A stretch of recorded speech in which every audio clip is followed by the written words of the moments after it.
YouTube, what's going on, guys? Real quick, came out here to clean this kit box up real quick, and want to share something real quick with you guys. So excuse the shirt, I just in here cleaning up real quick, and I usually do it in a pair of shorts, so I jump in the shower right after that.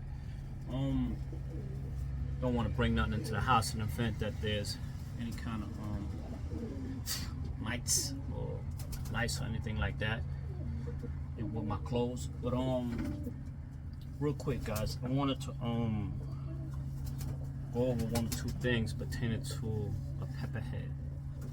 What is a pepperhead, right, guys? Pepperhead is usually,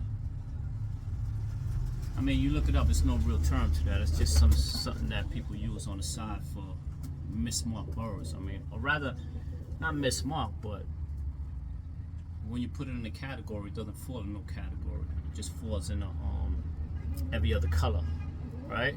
Because there's no real class for it. But it's usually a bird that's one solid color, and it has a few specks on top of its head, so people call it pepperheads. I usually don't do pepperheads, and you guys probably know why from my old videos, because to me a pepperhead is a bird, best said by collars, is a bird that's type confused, whether it's a mottle or solid. It doesn't have enough markings on it to be a mottle, and because of the pepper on his head, which is the white spots on his head, it won't allow it to be a solid either, so it doesn't really fall in either one of them categories or classes. This is a mottle.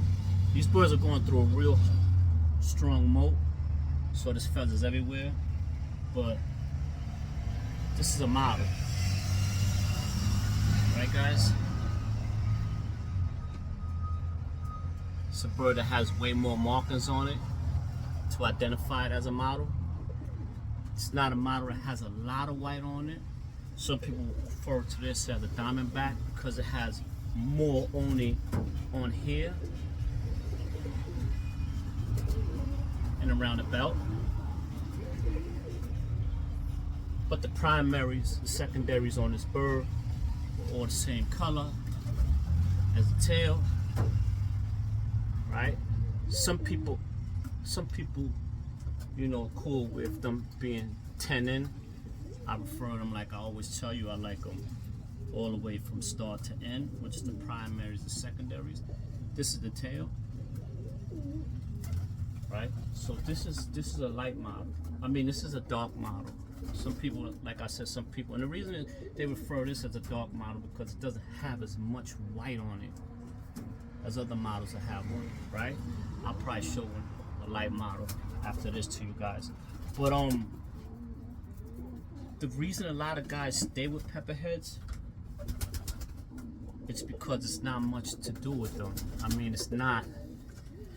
When you step into a category of models and prints, now you have to actually put the work in to get the markings correct. But getting a pepperhead, it's really no work to it, right? But to get a model or print with the right markings, everything correct, false colors on the primaries and secondaries and tail, that's a little more work. Not only that, but on top of getting the right body type, the eye, the head, the beak set, you know, the frame, everything else, it's work, man. So color-wise and marking-wise, that's the least of it all. But once you do get the body type right and you're into models or prints, now you have to work. Now it's no longer, I just put these two birds together and get a pepperhead and that's a 1, 2, 3 job. And no. Now you have to work. And that's why a lot of guys stick to pepperheads and don't work on what they really want. They want other people to put that work in and then hand it down to them, and then they'll push it as their bird. But that's the reason people stick to pepperheads. I personally don't like them.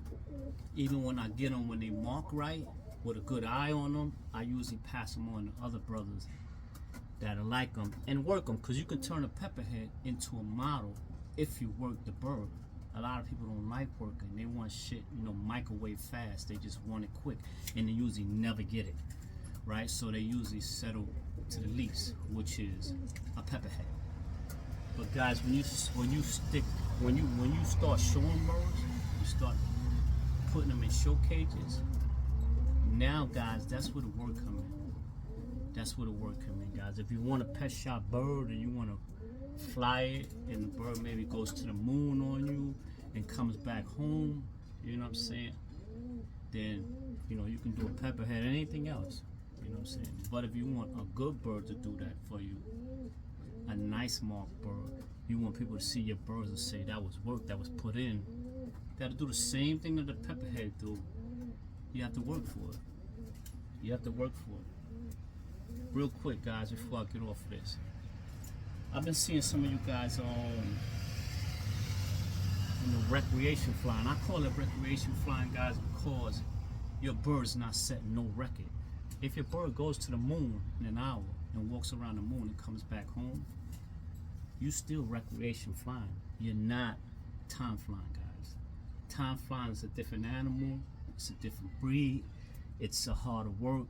I mean, it's not a different breed. I mean, it's still tipplet, but it's a different strain, a different line, and it's work, man. Again, even with that, it's work. Anything worth having, guys, is work, man. You know, if you want your birds doing 15 hours, 10 hours, 5 hours, it all comes with work, guys. And when you guys show these videos of your birds in the pen and they come right down in an hour or 2 hours or whatever, you still recreation flying, guys. I mean, if it makes you happy, more power to you, but at the end of the day, you set no records. Recreation flying and time flying is two different breeds. I mean, it's just two different animals, rather. All right, guys. I mean, I'm not gonna say two different breeds because we're still dealing with tipplers, but we can at least say two different lines, right? So I wanted to share that right quick with you guys, man. You guys stay blessed, man. I start trying to put out a little more videos for you guys and sharing my thoughts on so and so. Stay blessed, guys. BlackCityTipplers.